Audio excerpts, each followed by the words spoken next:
Bonjour à tous. Est-ce que vous savez ce que c'est le stress?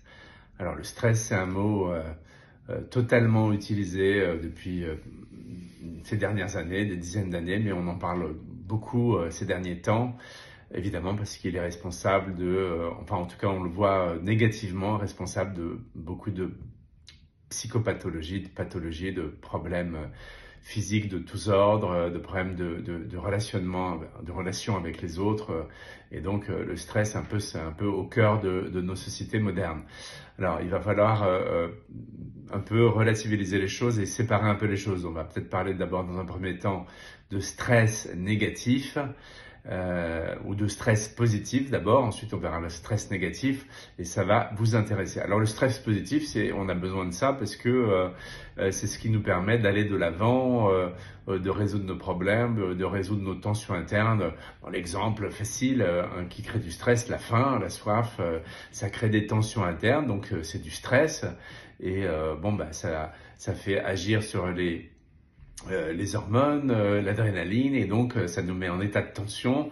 Et il faut qu'on résolve ces problèmes de stress. Donc c'est des tensions négatives qui sont vite résolues dès qu'on mange, dès qu'on boit par exemple. Ça nous met de l'avant et dès qu'on a résolu ces questions-là, la tension se dissout et on revient à un état d'homéostasie. Le stress a disparu, on a la satiété, on a plus soif, on a bu, on a mangé et voilà, on a résolu nos tensions internes. Donc ça c'est ce qui nous met de l'avant, c'est ce qui nous permet d'aller de l'avant. Et heureusement qu'il y a du stress positif parce que ça nous fait bouger et avancer et pour résoudre diverses situations. Bon, ça c'est bien. Par contre, il y a le stress négatif et le stress négatif, c'est beaucoup plus lié au stress chronique et ce qu'on appelle PTSD, Post-Traumatic Stress Disorder, et pour le dire en français, les troubles de stress post-traumatique ou stress chronique, qui sont des vieilles situations qu'on n'a pas résolues, on n'a pas pu dire ce qu'on avait envie de dire, on n'a pas pu faire ce qu'on avait envie de faire.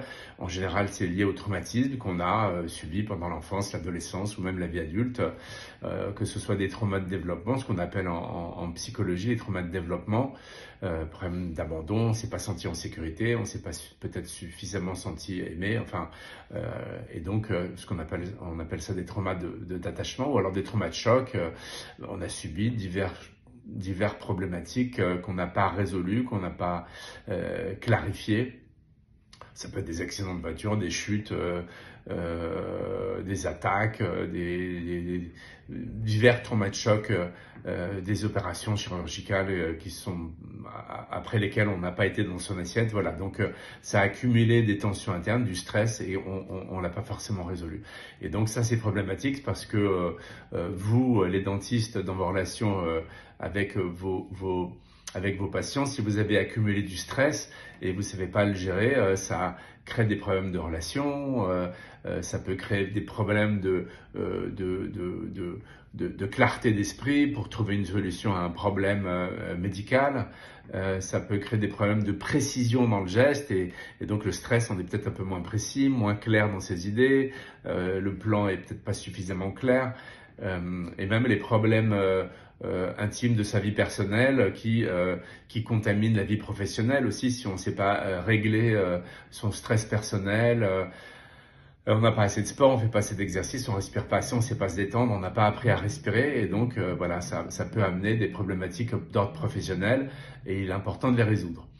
Donc voilà la raison pour laquelle je vous encourage à donc justement pour avoir une patientèle et avoir une vie professionnelle sereine, équilibrée et qui fonctionne dans le long terme, je vous invite à participer à mon cours de gestion de conflit, de gestion du stress, où je vous donnerai les dernières nouveautés en neurosciences, dont la somatic experiencing, pour vous aider à justement à mieux gérer le stress par divers outils. On parlera de respiration, on parlera de visualisation, on parlera de mouvement, qui vous permettront de toujours être à un niveau médian de stress, donc sous contrôle, pour pouvoir donc développer la meilleure relation possible avec vous-même et avec les autres. Voilà, donc je vous donne rendez-vous à ce prochain cours et je vous y attends, je vous dis à la prochaine.